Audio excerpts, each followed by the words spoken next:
Next is a reading comprehension passage with set of 4 questions. This passage is about Emily Bronte's poetry and her immortality poem. The first question says, which of the following can be inferred from the given passage? Look at the last lines of the passage. It says, so hopeless is the world without, the world within I doubly prize.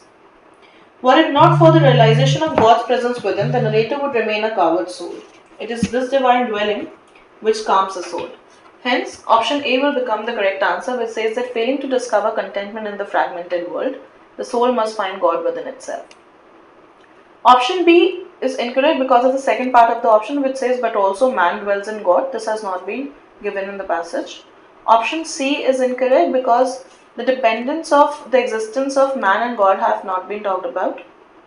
Option D says God is that being in whom the individual species of creation realize peace and permanence through the denial of their ego. It does not realize peace and permanence through denial of their ego, but through realization that God exists within each man. Hence, answer will become option E. Next question states, which of the following is true about Bronte's poetry? Now, the author has said that there is a contradiction in the poem. Bronte's poetry has first suggested that hope in the external world would lead to contentment, but later it indicates that one must look within to achieve contentment. That is why the correct answer will be option B, which says that the poem as a whole contradicts itself regarding the very point it apparently attempts to establish.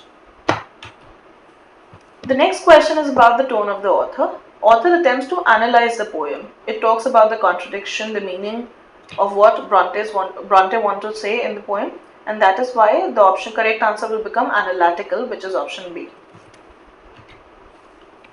Next question says, which of the following is most likely to be the source of the passage? Your options are editorial of a newspaper, autobiography of Bronte, a book review, and a journal. Now, since it is author's perspective, so it can be an editorial, book review, or journal, not an autobiography. But the author is writing in a complex style and deeply analyzes the poem. This style of writing is more suited to a journal. Journals are usually written by academicians, for academicians, or for people who are working in that field who have knowledge of the technical parlance used in that field. And that is why the correct answer will be D, journal.